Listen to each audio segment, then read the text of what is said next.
এই তিনটে নিউজ দেখেন। একটা, বিএনপি নির্বাচন নিয়ে ঈদের পরে আন্দোলনের কৌশল যেন প্রফেসর ইউনূসকে চাপে রাখা যায়। ইন্ডিয়ার বক্তব্যে বাংলাদেশে অন্তর্ভুক্তিমূলক নির্বাচনের মধ্যে দিয়া সব বিষয়ের নিষ্পত্তি চায় ভারত, যেন বাংলাদেশ ভারতের একটা প্রদেশ। আর ওয়াকারের ডিসেম্বরের মধ্যে নির্বাচন হওয়া উচিত। মিল দেখতে পান? হ্যাঁ, মিল হচ্ছে এদের মধ্যে একটা কমন জিনিস, ডিসেম্বরের মধ্যেই নির্বাচন। আমি বলছি ওয়াকার, বিএনপি, আওয়ামী লীগ আর ইন্ডিয়া, এই চারটা মিলে একটা ঐক্য হয়েছে। এই ঐক্যের লক্ষ্য হচ্ছে প্রফেসর ইউনূসকে তাড়ানো, ভাগানো তাড়াতাড়ি। এতে চার পক্ষেরই লাভ। রাষ্ট্রটায় কোনো সংস্কার হবে না, যা আগে ছিল তাই থাকবে, ঘুরে মাগুর চ্যাং। আর্মির জেনারেলরা যে আকাম করছে, গুম খুনে যুক্ত ছিল, সেটার বিচার হবে না। জুলাই আগস্ট বিপ্লবে ওয়াকারের আর্মি গুলি করে মানুষ মারিছে। গতকালই নেত্র নিউজে একটা রিপোর্ট আসছে, 5ই আগস্ট সকালে আর্মি টার্গেট কইরা মাথায় গুলি কইরা মানুষ মারছে, টার্গেট কইরা, বিনা উস্কানিতে। এই যে এটা দেখে নিয়েন, খুব ভালো রিপোর্ট করছে এটা।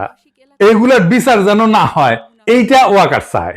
যারা গুম খুনে যুক্ত ছিল তাদের যেন বিচার না হয়, বিডিআর হত্যাকাণ্ডের যেন বিচার না হয়। শুনেন তার মুখেই। এই বর্বরতা কোনো সেনা সদস্য করেনি, সম্পূর্ণটাই তদানীন্তন বিজিবি সদস্য দ্বারা সংঘটিত। Full stop. এখানে কোনো ইফ এবং বাট নাই। এই ওয়াকারের নেতৃত্বেই প্রাণঘাতী অস্ত্র দিয়া বিক্ষোভকারীদের গুলি করে মারা হয়েছে। আয়নাঘর ভিজিট করতে বাধা দিছে প্রফেসর ইউনূসকে। নিজে গেছে ভিজিট করতে, ওই গেছে ভিজিট করতে। ওর আর্মি অফিসাররা তো এই কাজ করেছে, ওই গেছে, যায় নাই। হাসনাতকে ডাইকা হুমকি দিছে, পরিশুদ্ধ আওয়ামী লীগ আনবে। ইন্ডিয়া সিকুট দিছে ইনক্লুসিভ নির্বাচন করে। ওয়াকার এরপর থেকে কে হুয়া করে সিকুট দিচ্ছে ইনক্লুসিভ নির্বাচন করে। এই ঐক্যে বিএনপির কি লাভ? সে আর একটা আওয়ামী লীগ হয়ে উঠতে পারবে, ফ্রি স্টাইলে লুটপাট করবে, ভোটার ছাড়া নির্বাচন করবে, গুম খুন শুরু করবে। করছিল তো 2 কোটি নাকি ভোটার, না 1.5 না 2 কোটি ভোটার, ভুয়া ভোটার তালিকা করছিল। ক্রসফায়ার করবে, ক্রসফায়ার তো শুরু করছিল বিএনপি, জানেন তো। এটা নিয়ে আসিচ্ছে আর একটা এপিসোড কইরা।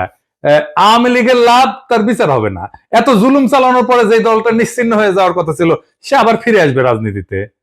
75-এর পরে ফিরে আসিছে যেভাবে, সেভাবে।